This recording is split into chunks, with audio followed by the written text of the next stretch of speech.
You mentioned that this generation doesn't have challenges. I disagree with you. As engineers, you know exactly the problem that we go through, which is the submission is tomorrow.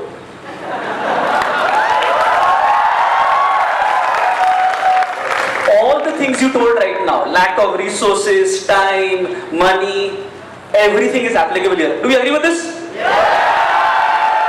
So, I disagree that the generation gap is not way true. too much money, isn't it? I think when I look at my kids, they have way too much money than what we have. I think what to do with that money also is being creative. Absolutely. दे दिया resource. पहले था नहीं तो करूँ क्या? अब इतना दे दिया करूँ क्या? करूँ क्या? What about you? Always have to think.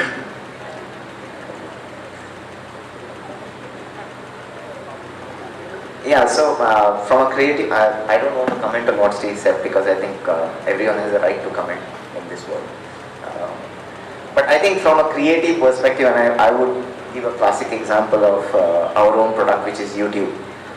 And I don't know how many of you know that India is the second largest content creator on YouTube today. How many YouTubers in the house? Any? So I think from a startup perspective, I work with multiple startups because of my role. And within Google, we also encourage a lot of entrepreneurial thing, either through venture capital funding, which we provide, or even within Google, for example. I don't know how many of you have heard about this. We have something called a 20% project system in Google. It's a very unique concept started out by Google. Now many companies have started doing that. So for example, if I am working for Google and I have an idea of something new which I think works with millions of customers, Google allows me to do that project and will help me with resources, right from funding to engineers to product development. And we have multiple such pockets within India and Mountain View head office and all that. The idea of that 20% is that I'm still doing my existing role, but I'm putting extra 20% every day. So 2 hours every day I'm putting to develop that product or that whatever project or whatever I'm interested in. That enables me to test it within the safe environment of still being employed at Google, and also test it out whether it's going to succeed or not. And after 6 to 12 months of incubation within Google, then Google panel evaluates it from a business case perspective. And if we think that yes, it makes sense, it is completely developed as a new product or spun out as a different company. Now when we look at all these things, and I've realized that having worked with multiple startups within Google and outside Google, I think there are 2 things which are definitely required if anyone of you really wants to become an entrepreneur. The first thing is have a unique business case. And we talked about copycat models of, so for example, there's no sense today, I'll just give an example. There's no sense today to start an e-commerce company. There's already an Amazon, there's already a Flipkart, there's already a Paytm, there's a Snapdeal, there are multiple companies.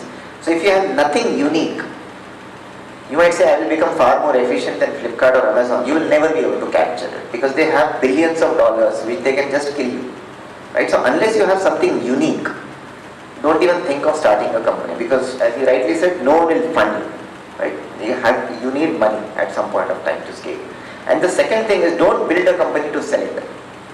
If you start from a perspective of saying I want to build a company and sell it and make $1 million, don't do that.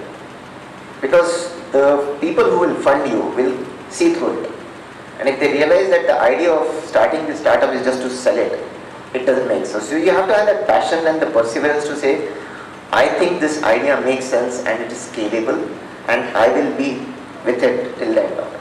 I think that those 2 things, unless you have it, don't even think about being an entrepreneur. And let me tell you, an entrepreneur, for every Flipkart you see, there are at least 1,000 Flipkarts who died.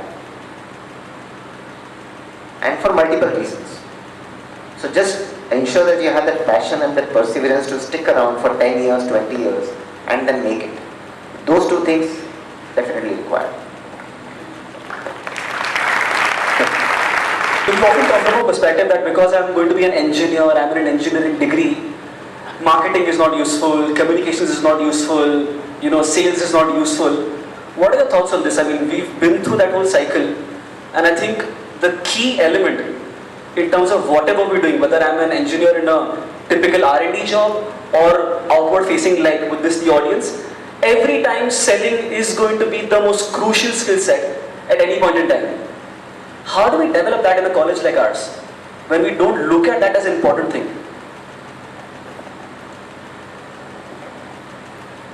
So I think, see, if someone is very technically oriented, right? For example, research-minded, there are opportunities or companies, right, where they understand that and then they actually offer what they call as a technical ladder, right? For example, in Intel we have a technical ladder, and there is a path, a person who is completely focused on engineering. He doesn't want to manage people, he doesn't want to write performance reports, right? So all that need not be done. He can be an individual contributor, and then he can grow to all the way up to equivalent of a senior vice president, right? Okay, I'm not ashamed to say that it took me 30 years to realize what I really wanted to pursue. And I'm very happy that when I turned 50, that I chose to come out of the 9 to 6 white-collar jobs, which I did for 30 years, starting the job that I picked from campus. So what I would like to tell you, this is again my assessment, because now today I work with a myriad of businesses.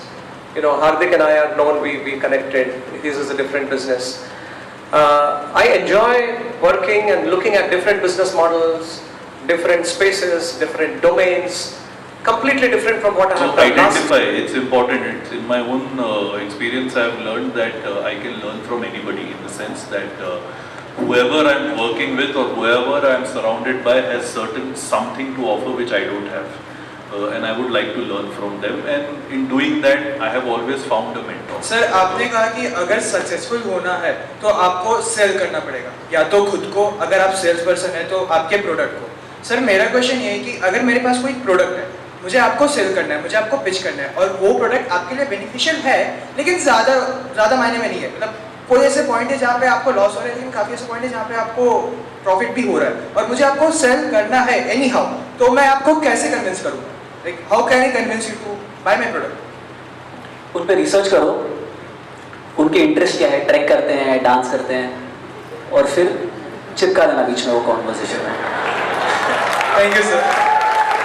अरे भाई serious मत ले यार, actually कर लिया sir. Thank you. मेरे को एक एग्जांपल थैंक यू उस पे. सर, ऐसा कुछ एक्सपेक्ट कर रहा था आपकी तरफ से, मतलब मेरे दिमाग में कुछ था ऐसा, तो I expect कि ऐसा कुछ आपकी तरफ से भी आए. Thank you so much everyone. It was amazing to have you seated all through the session, and let's give it up for all the wonderful 4 panelists.